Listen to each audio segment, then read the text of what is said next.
When silence speaks louder than thunder. They thought he was just an old man sitting quietly with his coffee. They didn't know. He once commanded drug enforcement units across 3 countries. They walked in to intimidate, to dominate. But when they left, their entire organization had crumbled. So what happened? Why could one person make an entire criminal network tremble? Join me as we explore a story that will make you stop and think. About 2 words. Respect. Late afternoon at Red Ridge Stop, an ordinary truck stop in Colorado. The kind of place where coffee is strong, pie is homemade, and everyone minds their own business. Luther Benning sits at the counter, 72 years old. Silver hair, lean frame, weathered hands wrapped around a ceramic mug. To passing strangers, he's invisible. Just another retiree killing time on the highway. What they don't see is the methodical way his eyes sweep the room, the way he positions himself to watch both entrances, the slight bulge under his jacket where old habits die hard. Luther spent 30 years as a senior officer with the DEA Rapid Response Team. He tracked cartel operations from Colombia to Canada. He's seen more violence than most soldiers, dismantled more criminal enterprises than most task forces. Now, he drives long-haul trucks, quiet routes, simple cargo. A peaceful retirement after decades of anything but peace. But peace, Luther learned long ago, is something you protect, not something you assume. The bell above the door chimes. 2 men walk in wearing leather vests marked Iron Crows, chrome chains, steel-toed boots. The swagger of people who believe fear equals respect. The diner goes quiet. Skull, the apparent leader, has arms covered in prison tattoos and eyes that scan for weakness. His partner, Tankatiji, is bigger but clearly follows orders. They approach the elderly waitress behind the register. "Evening, sweetheart," Skull says, his voice carrying that particular mix of false charm and real menace. "Nice place you got here. Real nice." The waitress, Betty, has worked here for 15 years. She's seen truckers, tourists, and trouble. But something about these 2 makes her hands shake slightly as she reaches for the coffee pot. "What can I get you, boys?" she asks, trying to keep her voice steady. "Information," Skull replies. "We're the new Neighborhood Watch, making sure local businesses stay safe. For a small fee, of course." Luther sets down his coffee cup. The sound echoes in the sudden silence. Luther doesn't speak immediately. Through the reflection in the coffee machine, he watches every movement. The way Skull's hand rests near his belt. The way Tank positions himself to block the exit. The way a family of 3 in the corner booth, mother, father, young daughter, suddenly looks very afraid. Professional assessment. 2 suspects, probably armed, using intimidation tactics on civilians. Standard protection racket operation. The little girl, maybe 8 years old, scoots closer to her mother when Tank's shadow falls across their table. Her small hand grips her mother's sleeve. That's when Luther stands up. He moves slowly, deliberately. No sudden motions, nothing that could be construed as threatening. Just an old man stretching his legs. But there's something in the way he carries himself, a subtle shift in posture that makes Skull's eyes narrow. "Excuse me," Luther says quietly, his voice carrying the calm authority of someone accustomed to being obeyed.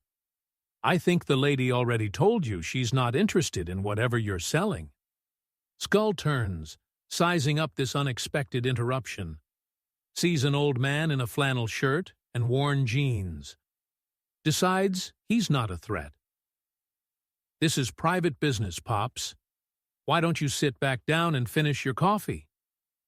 Luther doesn't move. Because this stopped being private business the moment you scared that little girl. The temperature in the room seems to drop. Tank takes a step forward. You got a hearing problem, old man? No, Luther replies, his voice still calm, still quiet. But you might have a judgment problem. Skull laughs, but there's an edge to it. You know what? You're right. We do have a judgment problem. We misjudged how easy this was going to be. He reaches into his jacket. Luther's hand moves faster than anyone expects. Not to a weapon. To his phone. He speed dials a number. Puts the call on speaker. Jake? It's Luther. I'm at Red Ridge Stop on I-25. I need you to run some plates for me. He rattles off the license numbers of the motorcycles parked outside, numbers he memorized when they pulled up. A voice comes through the speaker. Luther? Jesus, is everything okay? Just some visitors who don't seem to understand local customs. Skull's hand freezes halfway to his jacket, because that voice on the phone belongs to Detective Jake Morrison. Colorado State Police. Those plates are coming back to known associates of a motorcycle club currently under federal investigation. Jake's voice continues. You want me to send a unit? Not yet, Luther says, his eyes never leaving Skull's face. But maybe keep one close by. After Skull and Tank leave, quickly and without the money they came for, Luther makes 3 more phone calls. First call, Marcus Webb. Former military intelligence, now running a private security consulting firm in Denver. Marcus, remember that favor you owe me from the Juarez operation? I need surveillance equipment. Tonight. Second call. Tommy Rodriguez. Former Army mechanic who owns the truck stop's main competitor down the highway. Tommy, I need to borrow some of your regulars. The kind who don't ask questions but know how to watch. Third call. Captain Sarah Chen, retired police chief from nearby Pueblo. Sarah, we've got a protection racket trying to establish territory. Time to remind them why Colorado isn't cartel country. Within 6 hours, Red Ridge Stop transforms into something that looks exactly the same, but operates completely differently. Marcus arrives with cameras so small they're invisible to casual observation. They go into ceiling fixtures, behind menu boards, inside the coffee machine housing. Every angle covered. Tommy sends over 3 customers, veterans who look like ordinary truckers but notice everything. They spread out across the parking lot in different vehicles, creating a communication network. Sarah coordinates with state and federal contacts, establishing a rapid response protocol that will make any trouble very short-lived. But the real genius of Luther's plan isn't the technology or the manpower. It's the psychology. He's not trying to win a fight. He's trying to make his enemies defeat themselves. The Iron Crows will return. Gangs like this always do when challenged. But they'll return angry, sloppy, making mistakes. They'll escalate the situation until they cross lines that bring federal attention. Luther learned long ago that the best way to destroy a criminal organization isn't to attack it directly. It's to create conditions where it destroys itself. Betty approaches him as he reviews camera angles on Marcus's laptop. Luther, she says quietly, why are you doing all this? For a truck stop you don't even own. He looks up from the screen. Because if they take this place, they'll take the next one. And the one after that. Because good people shouldn't have to live in fear. He pauses. And because some fights are worth having. The next evening, Iron Crows return in force. 23 motorcycles roar into the parking lot like mechanical thunder.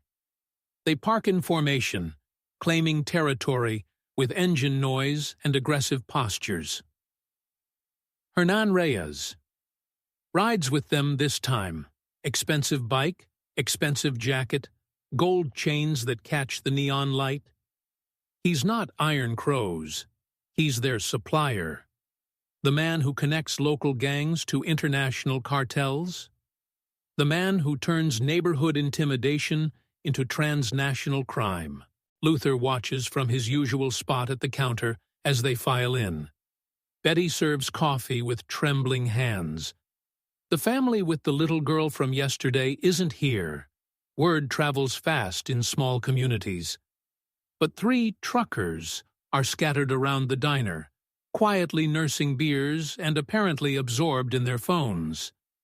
Marcus sits in a van in the parking lot, monitoring video feeds. Sarah waits 2 miles away with backup that includes federal agents. Skull approaches Luther directly this time.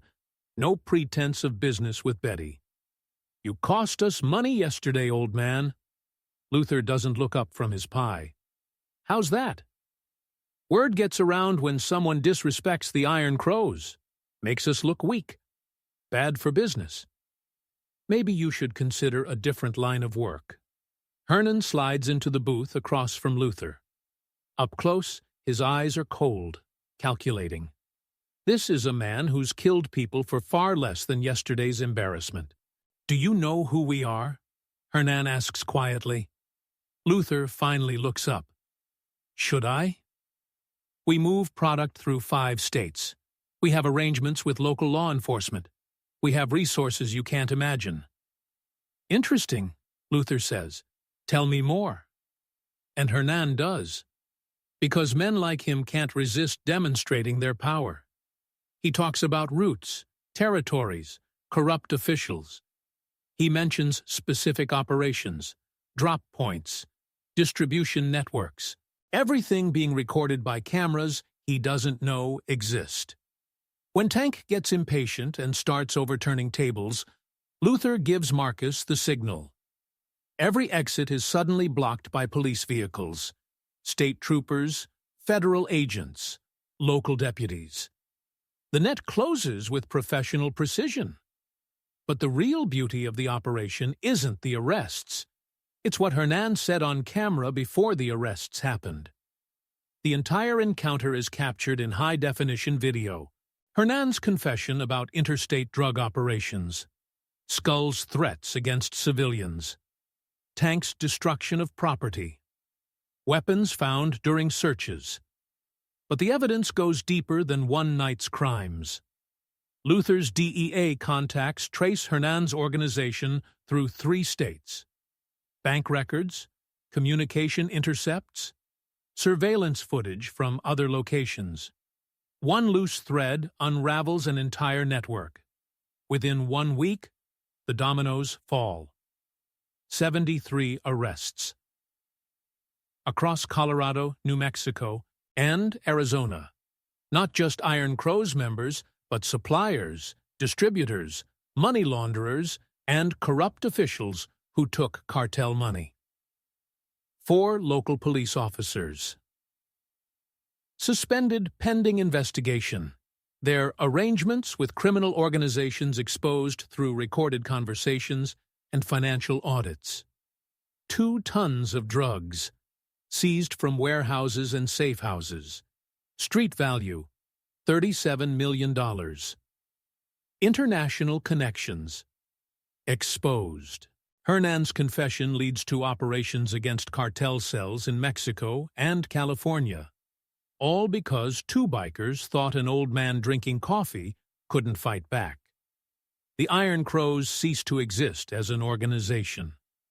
Some members flee to other states. Others disappear into witness protection programs, trading information for reduced sentences. The few who remain face federal trafficking charges.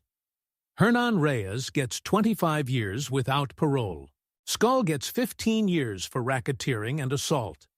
Tank gets 12 years for destruction of property and conspiracy. But the real victory isn't the prison sentences. It's the message sent to every other criminal organization considering Colorado territory. Some places are defended by people who know how to fight back. Red Ridge Stop becomes known in certain circles as a place where bad things happen to bad people. Protection rackets avoid it. Drug dealers find other routes. The parking lot stays full of legitimate truckers and traveling families. Luther continues his morning routine, sitting at the same counter, drinking the same coffee. But now, when strangers walk in with bad intentions, they notice something different. The way other customers watch them. The way the waitress stays calm. The way an old man at the counter seems to see everything. 6 months later, Red Ridge Stop has become something special. Not just a truck stop, but a symbol. A place where ordinary people proved that organized crime could be beaten by organized citizens. Luther still comes every morning. Same time, same seat, same black coffee. But he's no longer alone. Betty has hired 2 more waitresses, both wives of veterans who needed work. The coffee is still strong, the pie still homemade. But now there's an extra sense of security that comes with knowing the community looks out for its own. Jake Morrison stops by once a week, officially for coffee, actually to check that everything remains quiet. Marcus Webb installed a permanent security system, no charge. Tommy Rodriguez and Sarah Chen organized a neighborhood watch that extends protection to other businesses along the highway.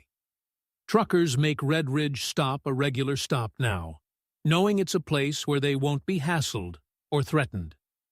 Families traveling with children feel safe stopping for meals. Even local teenagers hang out in the parking lot without fear of being recruited by gangs or dealers. The little girl who was scared that first night now waves at Luther when her family stops for dinner. Her parents bought him a piece of pie once, a small thank you for making their daughter feel safe again. Luther never talks about what happened, doesn't tell war stories or seek recognition. He just sits quietly, watches carefully, and reminds everyone through his presence that some people still believe communities are worth protecting. The Iron Crows are gone. Hernan's cartel connections are broken. The corrupt police officers are facing federal charges. But the real victory is simpler: a place where people can drink coffee without fear, where children can eat dinner without hiding, where standing up to bullies still means something. Sometimes the strongest response to violence isn't more violence. Sometimes it's one person who refuses to look away when others need protection. Not everyone who sits quietly in old clothes is weak. Not everyone who has stepped back has lost their value. Luther Benning's story isn't just about defeating criminals.